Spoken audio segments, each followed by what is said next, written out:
thing back where it came from, or so help me! Hey there guys, the media guy is back with another movie review. Sorry that it's been a while since I made any type of movie review in general. I guess I'm sort of taking a few breaks in between, if that makes any sense to you guys. But anyways, today I'm here to share my thoughts on Monsters Inc. Now I assume most of you have already seen this movie countless times before, whether you saw it in theaters, own a VHS and DVD copy of this movie, saw it on Disney Channel at some point, or Disney Plus. But just in case you guys don't know jack squat about this movie, there's always a description on the back. From the Academy Award-winning creators of Toy Story comes the world's #1 computer animated film that captured the hearts of fans and critics everywhere. Monsters Inc. is visually dazzling, action-packed, and hilarious, featuring groundbreaking animation and imaginative storytelling and unforgettable voice talent.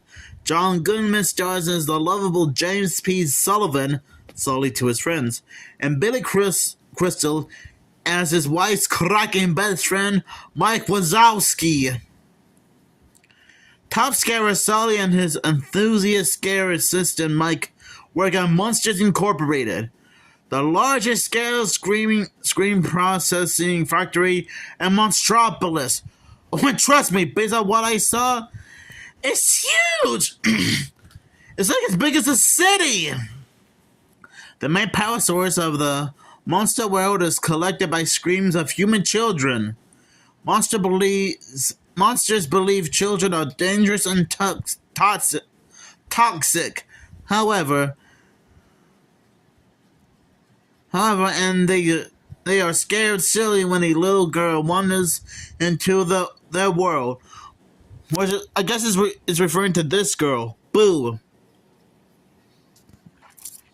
Mike and Sully do their best to return the girl home, but they face monstrous, intrigue, and some hilarious misadventures along the way.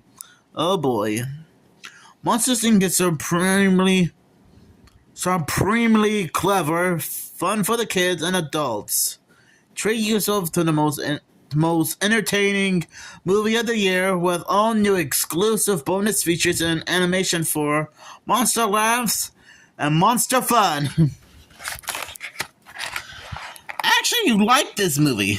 Now, I have to admit, it has been a very long time since I seen this movie. I mean, to be fair, I have watched a few clips of the movie, but I'm not watching it on VHS and DVD in general, you know? I guess I should have made that clear before. Great animation, great story, lots of hilarious, scary jokes, pun intended. And I do like the three main characters, Mike Wazowski, James P. Sullivan, and Boo. And look, you can see her shadow on the cover of the VHS tape. Now, some of you might think that this probably would have been like some kind of horror movie, which I guess to you guys it might as well. But to be fair, it's not really diving into horror. It's more diving into like cartoon comedy when you think about it.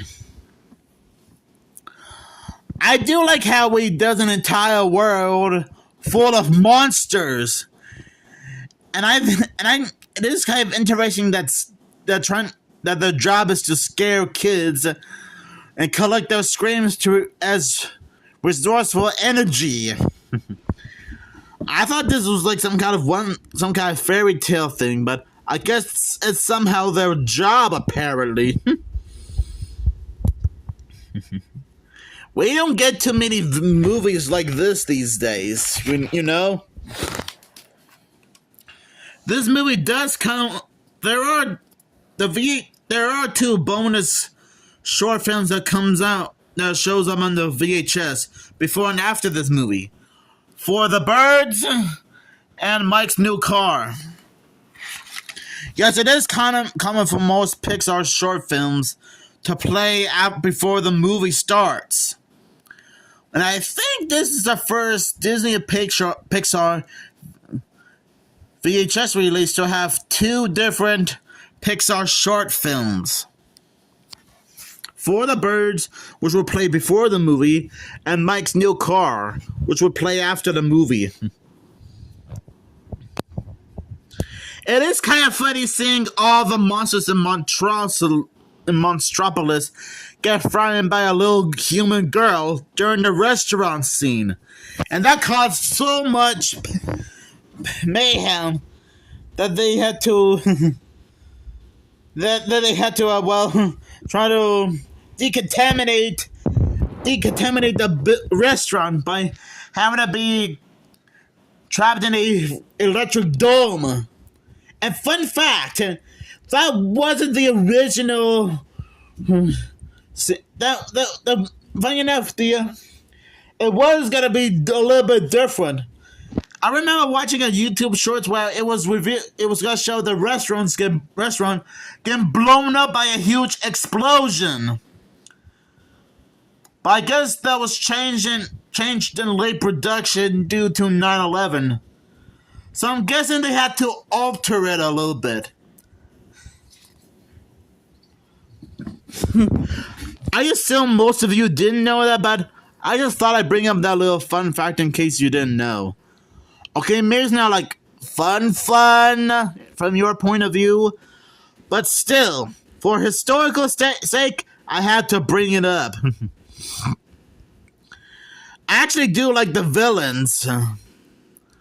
The villainous Randall had built this machine to actually kidnap human kids and try to collect their screams by using the Scream Extractor, a weapon that he built in his secret lab in the factory. And, well, spoiler alert, let's just say that Mr. Waternews, the CEO of the company, pretty much has something to do with it. Because I guess he didn't want his company to go down the monstrous toilet. But hey, desperate times calls for desperate measures, if you know what I mean.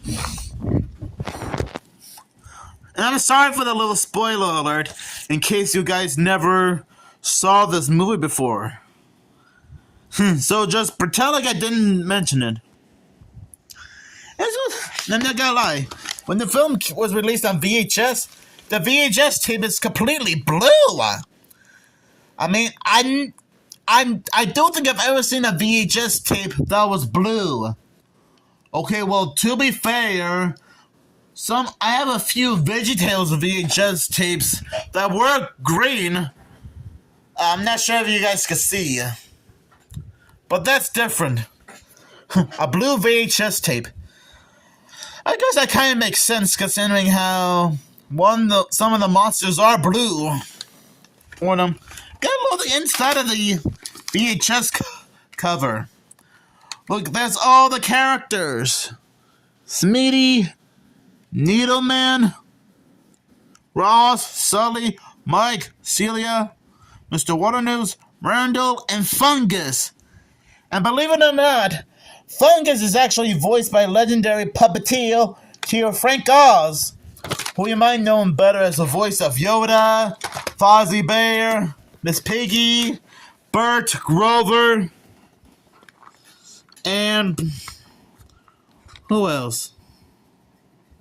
Grover, yeah, and Cookie Monster.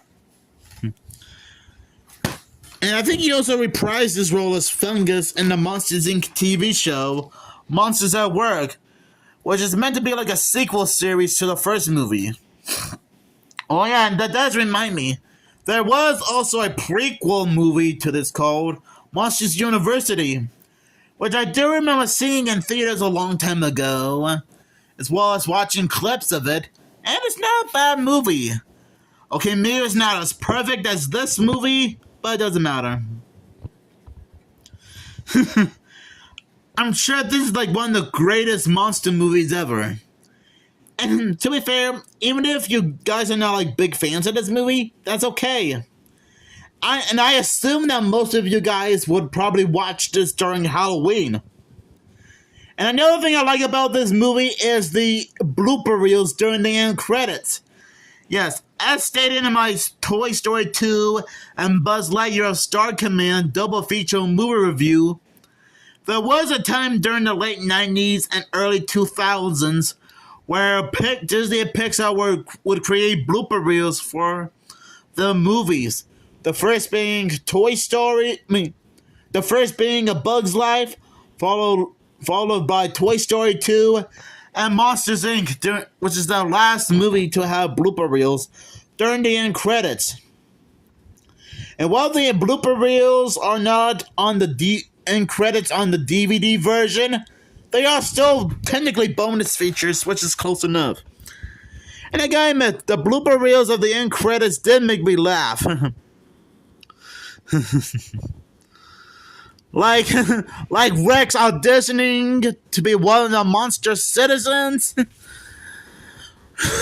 actually got a little bit of a laugh out of me, to be honest. And that's like the second time a Toy Story character has made a random cameo.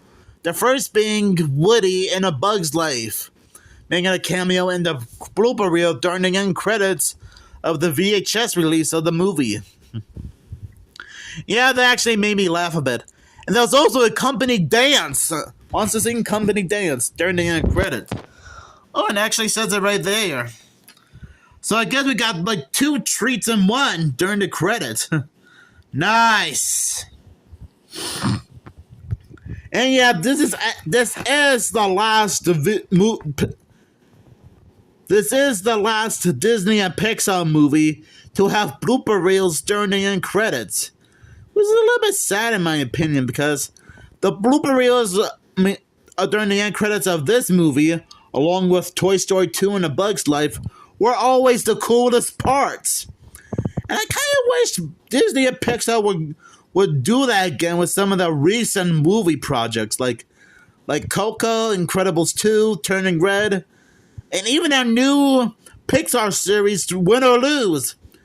In fact, well, I did make a video about that a few days ago, which you guys should totally check out.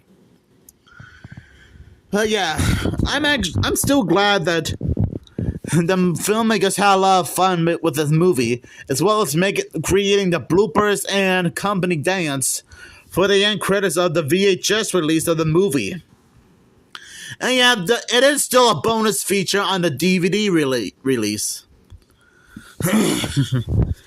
So yeah, Monsters Inc. is a fantastic movie for all fans alike.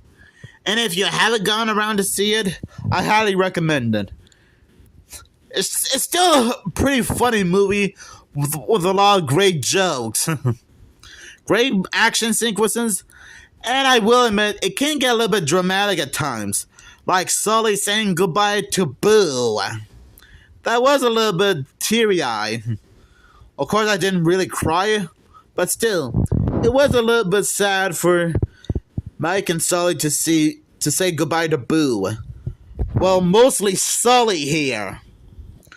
So anyways, I'll give this movie 5 monstrous claws out of 5. Because that's how amazing Monsters Inc. really is. So make sure you guys have a nice day. And beware of any type of monsters hiding in your closet or under your bed. I'm sorry if I made this sound a little creepy.